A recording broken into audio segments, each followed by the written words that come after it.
their support. I'd like to mention this important that yesterday our Afghanistan National Defense and Security Forces celebrated their National Day. So availing this opportunity, once again, I'd like to congratulate their National Day to our brave soldiers. And I'd like to appreciate all the sacrifices they have given. People of Afghanistan, value your sacrifices and the fact that we celebrated your National Day yesterday. Our people celebrated your National Day. Your role in peace and your responsibility in peace will further increase because it is you, Afghanistan National Defense Security Forces, who will be ensuring and maintaining peace.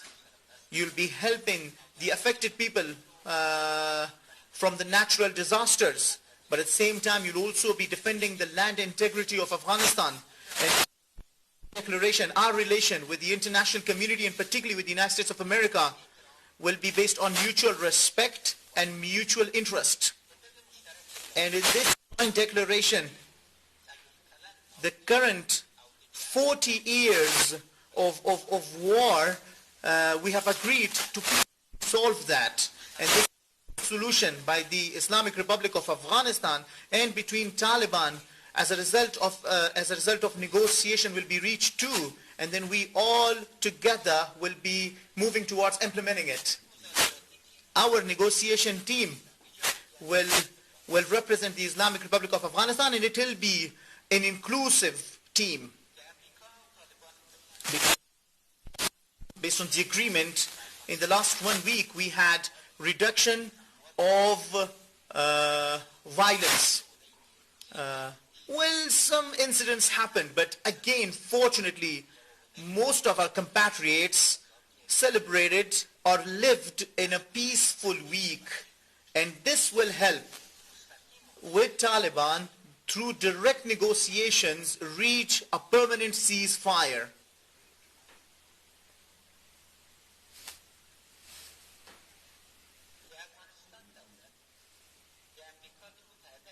Government of Afghanistan,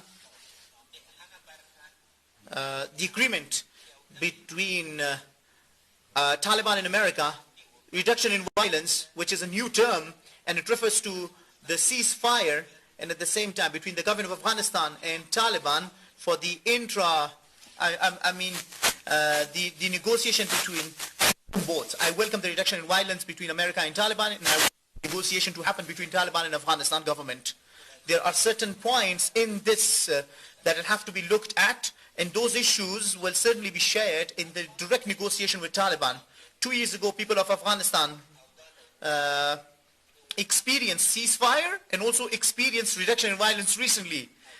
Now, all the people of Afghanistan are looking forward towards a permanent peace and permanent ceasefire. We and Taliban should respect this very holy hope that the people of Afghanistan have.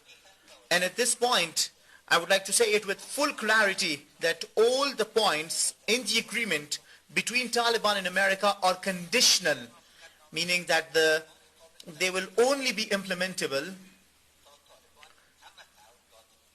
for Taliban to respect and implement all the agreement conditions or the number of, in the presence of the international forces, which will be dependent on to see if the other party respects the agreement or not, or how much it respects the agreement or not. For your information, I'd like to say the suggestion for reduction in the international forces was first made by me. I first made this because 94% of the operations are actually now run and planned independently by the Afghanistan National Defense Security Forces. This itself shows the capacity built of our Afghanistan National Defense Security Forces to a big extent on behalf of the people on behalf of the Islamic Republic of Afghanistan.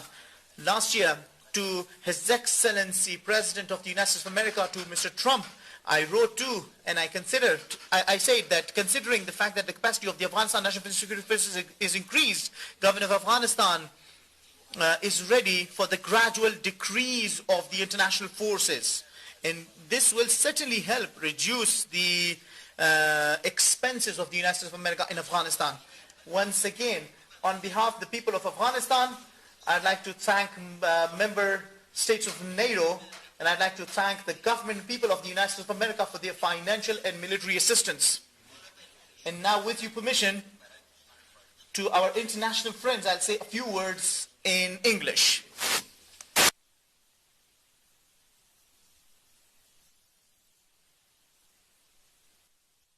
Secretary General Stoltenberg, distinguished guests. The tragedy of 9/11 brought us together. Mutual sacrifice created human bonds between us. Mutual interest, your security and our freedom, sustains our relationship, and mutual respect has made us partners. The BSA and the SOFA give legal expression to our transparent relationship. NATO and US partners have spared neither blood nor treasure for attaining the goals of the partnership. We ask you to thank the veterans, especially the Gold Star families, for their selfless service. Our sacrifice has been immense, both in the martyrdom of the NDSF and our civilians. Children, youth in their prime, and men and women in all ages, in walks of life, whose lives were taken away by senseless acts of violence and terror in public spaces. May I ask you for a moment of silence in honor of our mutual fallen heroes.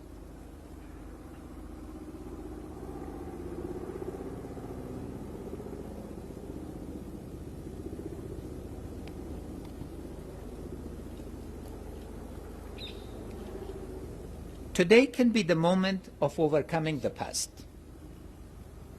Our people can mark it as the time when our quest for sustainable and dignified peace moved from desirability to feasibility and credibility, both for the living generations and the future generations to come. We, the people and the government of Afghanistan, and you, our international partners, are in full agreement and alignment on the need for seeking a political solution to the conflict with the Taliban. We have the political will and the capacity to make peace because of the resilience of our society, the dynamism of our economy, and the capability of our state. An indication of our resilience as a society is the return of over 10 million of our displaced population and refugees during the last 19 years. Around 4 million of them returning during the last 5 years alone.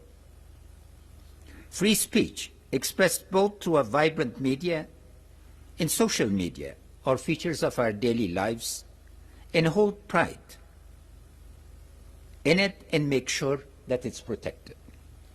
Our egalitarian ethos finds expression in national dialogue, with the tradition of Loy Jirga adapted as a mechanism of national discussion and consensus building. Our demographic profile, with 75% under 30, makes the country one of the young people. Our women, creative, dynamic, and strong, think and speak for themselves.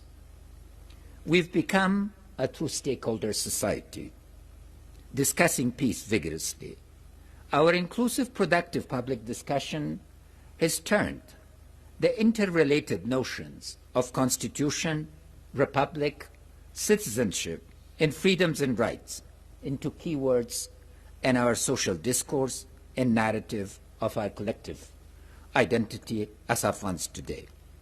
During the historic 2018 ceasefire, our society demonstrated the capacity for embracing the future, engaging tens of thousands of Taliban fighters in conversation, without a single incident of abuse, revenge, or violence. Our societal capacity for peace, tolerance, and forgiveness comes from our abiding belief in the injunctions of Islam. Our ulama have been champions of peace and our rights and freedoms. The alignment of views between the ulama and the women in the dialogue with Taliban has been truly inspiring. Our ulama created the enabling conditions for the 2018 ceasefire when 2,907 of them issued a fatwa urging peace and ceasefire. I therefore quickly ordered a ceasefire. The Taliban accepted. Thereby, we had a true feast celebrating the end of the month of Ramadan in 2018. Our private sector is engaged vigorously in peace. Today, they provide the necessary goods to every single district of Afghanistan. In 1990, people had to stand in line for hours to get a liter of petrol or some wheat or flour. We have demonstrated our political will and state capacity. The past 2 months, we embarked on intense process of consultation with our defense forces, civilian leadership, and critical groups of stakeholders, responding to the directions from their commander-in-chief. Our patriotic forces changed their posture from war to reduction of violence within 5 days. We have organized our civilian capacity in all provinces equally swiftly. Relentless focus on reforms and a culture of acceptance of civilian leadership has been the key to building the capacity of the security sector. Defying predictions that the NDSF will not be able to fill the vacuum left by the departure of over 125,000 ISAF forces in full assumption of security by ourselves, we've gone from strength to strength, and thank you for the resolute support mission, and I salute General Miller and the previous commanders. NDSF's strength, functioning as the protector of our constitutional order and protector of the rights and obligations of their fellow citizens, gives us the confidence to pursue sustainable peace. Your ongoing support to the NDSF, Dr. Esper, Mr. Stoltenberg, during peace and war are essential to our freedom and your security. Our brave women are increasingly serving along the men in the NDSF. Peace has been an integral component of our vision and program of action for securing the future of our country as an effective state, unified nation, and prosperous country. End of 40 years of violence is the primary objective of our society. Peace is the process for achieving this objective, a process that would not lead to the stated objective and merely change the scale and scope of violence is therefore not likely to receive strong public support. Given the stated divergence between the Taliban and us, we need to agree to a fair and transparent process for reaching agreement and convergence. We are confident that we have a national consensus on peace. Our confidence derives from 5 years of intense consultation. The ulama, women and youth have convened national-level gatherings of stakeholders giving expression to their hopes and fears. The consultative peace Loijirga of 2019 brought all the stakeholders into a national forum. The 23 recommendations of the Loijirga have provided a platform for peace. Reaching here is required commitment and sacrifice of the NDSF, compassion for the suffering of every Afghan, conviction that the war must end politically, and courage to act on the conviction to opt for the road less traveled when reaching a fork in the road. A president, however, does not have the freedom of a citizen. A president has to act within the limits set by the Constitution, the source of his authority, hence assessing all recommendations through compliance with the Constitution, our national rule book. We need to acknowledge that we have yet to form a national consensus on the price of peace and the trade-offs. In the course of negotiation, the trade-offs and the price will become clear. The nation will then have to make a decision through the parliament, a Loijirga, or a referendum. Every Afghan citizen is a stakeholder in the peace process. To ensure inclusiveness, we will engage in an intensive round of consultation in the next 7 days on how to balance effectiveness, inclusion, authority, and capabilities. I would like to thank President Trump for his stewardship of the South Asia strategy and for engaging with us for reframing the agreement between the U.S. and the Taliban. The current framework responds to the desire of our people for putting reduction of violence and ceasefire front and center. And I'd like to thank you, Secretary Esper, personally. The strong emphasis on a conditions-based approach is also welcome. We appreciate the willingness of the United States and our NATO partner to discuss the question of sanctuary provided by Pakistan to the Taliban as an armed group. Our agenda for discussion with the Taliban will be wider than their discussions with the United States. They should be ready to discuss their relationship with the state and non-state sponsors, a verifiable system for cutting off their ties with all transnational terrorist groups, their dependence and involvement with narcotics and other transnational criminal organizations positively.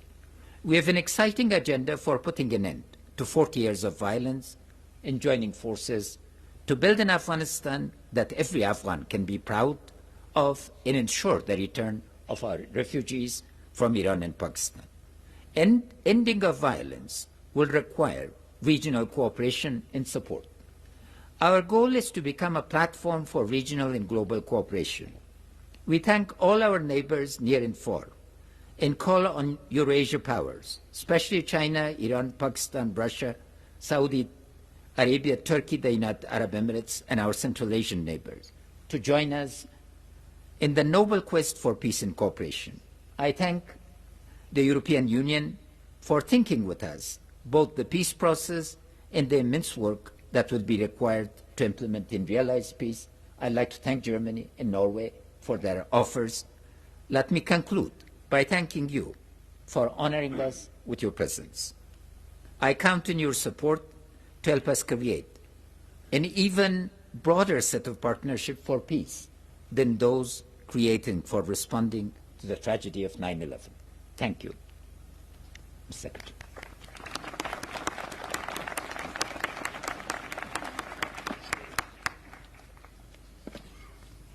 President Ghani, Chief Executive Abdullah, Secretary General Stoltenberg, Minister Khalid, distinguished guests, we join here today with real hope for the future of Afghanistan.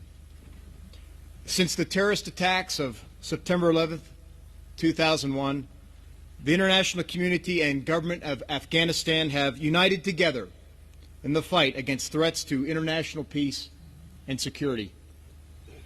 Along with our NATO allies and partners, we have committed to ensuring that Afghanistan never again becomes a safe haven for terrorists to threaten our homelands. Throughout this long war, we work closely with the government of Afghanistan to strengthen its security forces and develop the democratic institutions to chart a safe, secure, and prosperous future for this proud country. America and its allies have made tremendous sacrifices in pursuit of these goals, as have the people of Afghanistan. We honor our brave service members who have served here, especially those who paid the ultimate sacrifice alongside our Afghan security force partners. And we remember, as well, the innocent civilians lost in this struggle. The ongoing efforts to achieve a political settlement after many long years of fighting reflect a shared desire for a sovereign, unified Afghanistan at peace with itself and its neighbors. Thanks to President Trump's leadership, we are finally making substantial progress toward ending our nation's longest war. Today's release of the joint declaration between the Islamic Republic of Afghanistan and the United States marks a pivotal moment in the peace process. Our declaration acknowledges the deep bond shared by Afghan and U.S. forces and reflects our commitment to working together to achieve a sustainable, negotiated agreement that ends the war for the benefit of all Afghans. Central to this agreement are measures to prevent the use of Afghan soil by terrorist groups or other individuals who seek to harm the United States or our allies. Over the past week, we have observed a significant reduction in violence, which has created the necessary conditions for the United States to approve an agreement with the Taliban. This agreement, which will be signed in Doha shortly after this ceremony, paves the way for intra-Afghan negotiations to proceed so that a permanent and comprehensive ceasefire may be achieved. Afghanistan deserves a chance to enjoy the security and prosperity that comes from peace and stability. This will only happen if Afghans join together with one another to embrace this opportunity. We call on the Taliban to abide by their commitments as outlined in the agreement with the United States, to include maintaining the ongoing reduction in violence across the country. And as intra-Afghan negotiations progress, the United States will watch the Taliban's actions closely to judge whether their efforts towards peace are in good faith.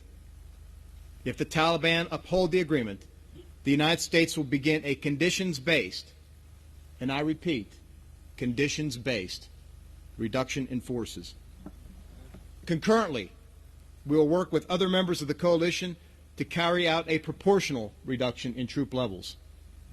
However, should the Taliban fail to honor their commitments, they will forfeit their chance to sit with fellow Afghans and deliberate on the future of their country. Moreover, the United States would not hesitate to nullify the agreement. Meanwhile, the United States and our international partners remain committed to our long-standing security relationship with the government of Afghanistan. For several years now, the Afghan security forces have been in the lead for providing security, and their effectiveness continues to grow. We will continue to provide them support as necessary to assist in their defense against internal and external threats to the sovereignty of Afghanistan. This is a hopeful moment, but it is only the beginning. The road ahead will not be easy. Achieving lasting peace in Afghanistan will require patience and compromise among all parties. But for the first time in many years, Afghanistan has a real path toward the future this country deserves. We look forward to the coming weeks and months with great optimism as we advance these important efforts to finally achieve peace. Thank you.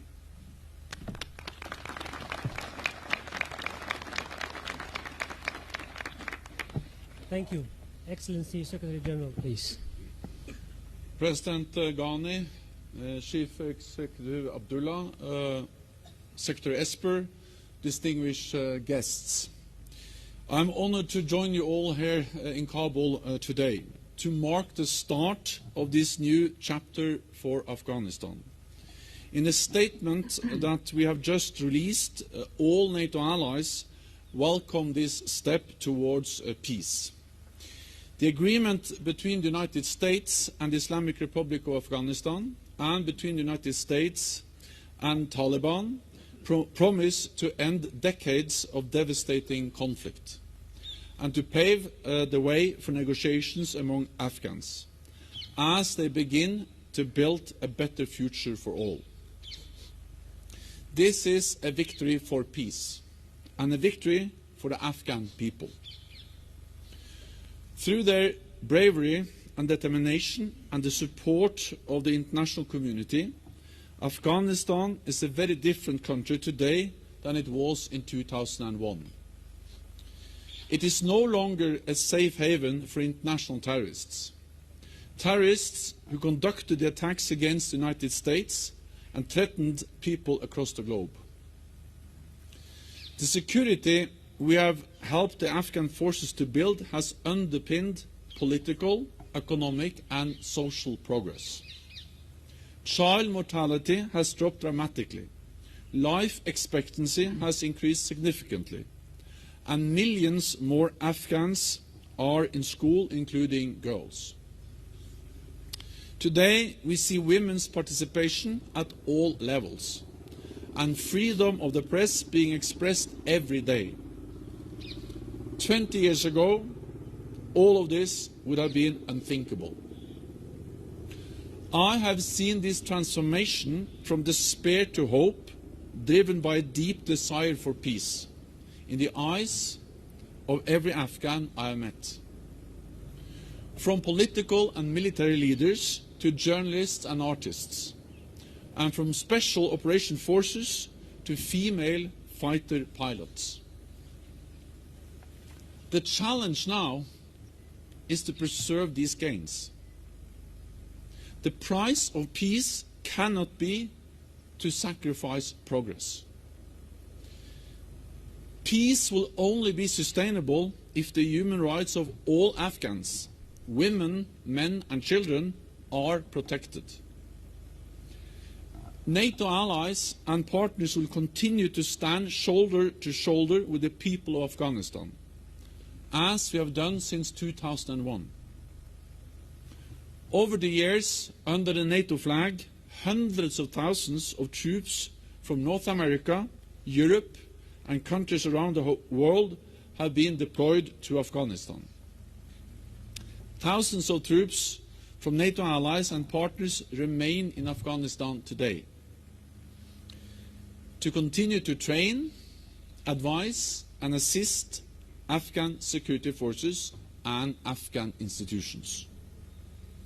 Over the years, we have provided critical funding to support the Afghan security forces, and we will continue this funding. Thanks to our training and financial backing, the Afghan security forces have become stronger and more professional, and we will continue to support them as they build a safer and more secure Afghanistan. To support this process and to support the peace process, NATO will reduce its presence in Afghanistan step by step and conditions-based, reflecting the progress we see on the ground. NATO allies and partners went into Afghanistan together. We will adjust our presence together, and when the time is right, we will leave together. This will only happen when we are sure that the Afghan forces no longer require our support, and that Afghanistan will never again become a platform for international terrorists. The path to peace is long and hard, and there may be setbacks. We have already paid a high price. So I pay tribute to those who have served so bravely and sacrificed so much, in particular the Afghan security forces and the people of Afghanistan, whose strength and determination have laid the foundations for peace. And I say to the Afghan people, the international community stands with you. NATO stands with you. Now is not the time to waver or to jeopardize the progress made. The time for peace is now. So I urge all Afghans to seize this historic moment to build a truly inclusive Afghanistan and to unite in the pursuit of lasting peace. Thank you. Thank you. Excellencies, we have 4 questions today, 2 from Afghan media and 2 from the international media who's traveled with the Secretary of Defense. Can I call on Thomas Geppinson from New York Times to pose his question? Thank you.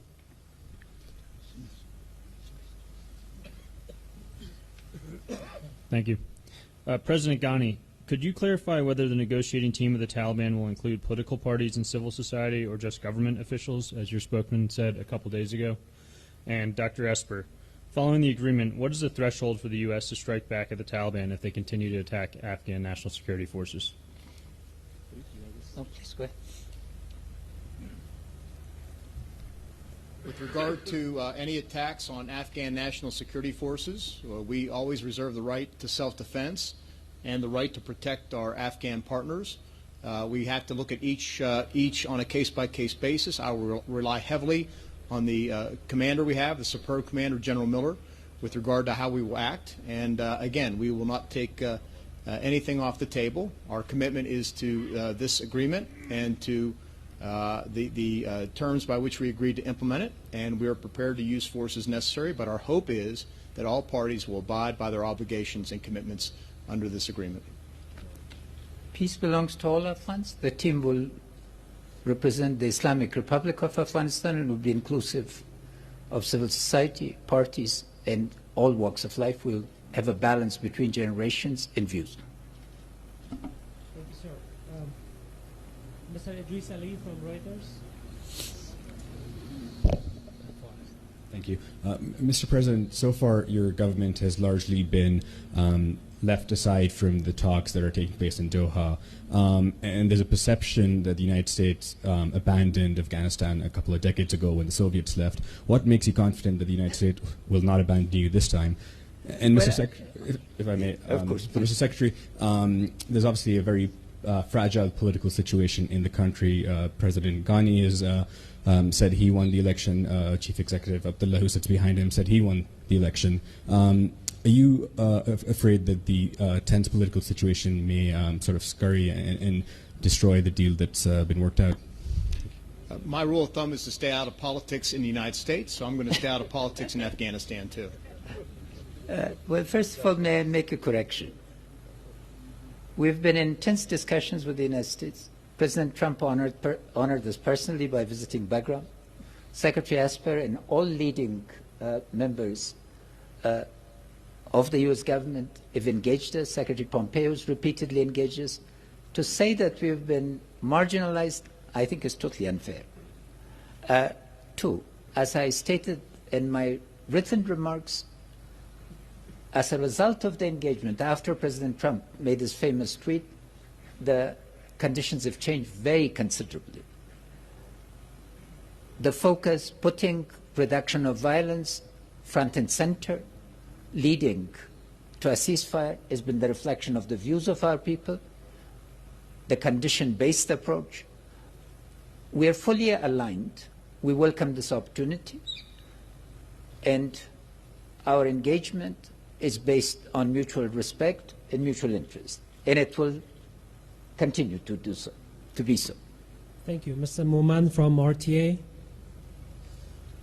Thank you. I'm from the National Radio Television of Afghanistan. My question is addressed to the Secretary of Defense and to the General Secretary of NATO. The people of Afghanistan are cautiously optimistic about the peace process because there are concerns about the implications of US troops withdrawals and other international forces withdrawal from Afghanistan.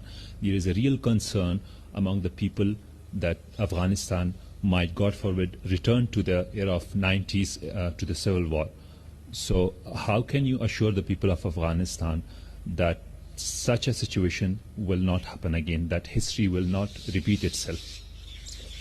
Well, I will say first of all that we are fully committed to supporting the Afghan National Defense and Security Forces throughout this process, as far as it takes and as long as it takes. We reserve all the rights of self-defense. We will retain all the necessary capabilities. And at the end of the day, this will be a conditions-based process. Again, a conditions-based process. The standard for me, for the United States, will be that Afghanistan, again, never becomes a threat, a safe haven for terrorists to threaten America or the homelands of our partners. And that means retaining the capabilities throughout this process to do just that. In the statement that 29 allies agreed today, they reiterate their commitment to Afghanistan, their commitment to provide support, to provide training, advice and assistance, and to continue to provide financial support. So NATO and NATO allies and partners are committed to Afghanistan. And we have demonstrated that through 18 years of presence. And you have to remember that we are in Afghanistan to help the Afghans, but we are also in Afghanistan to help ourselves. We are in Afghanistan because it is in our security interests to provide, to prevent Afghanistan from once again becoming a safe haven for international terrorists. That's the reason why we are committed, and that's the reason why any withdrawal, any reduction of force levels will be conditions-based. We have adjusted before not so many years ago, we had 130,000 troops in the big combat operation. Now we are 16,000 troops in the NATO mission, showing the strength of the Afghan security forces because they are now in the lead of the security in this country. And the last question we have from Nexot Tolo TV. تشکر. من خالد نگزاد هستم از تولو نیوز. سوالی است که همواره حکومت افغانستان، ایالات متحده آمریکا و ناتو وجود داره که فعالیت میکنه و او را یک تهدید شمرده.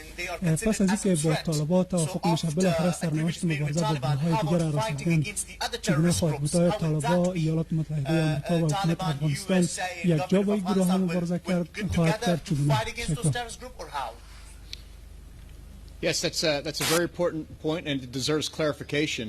We will continue our operations against terrorist groups such as ISIS-K to ensure they are not a threat to U.S. forces, to partner forces, or to Afghan forces or the Afghan people. Those operations will continue.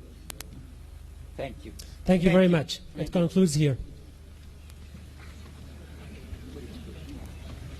Take a big photo for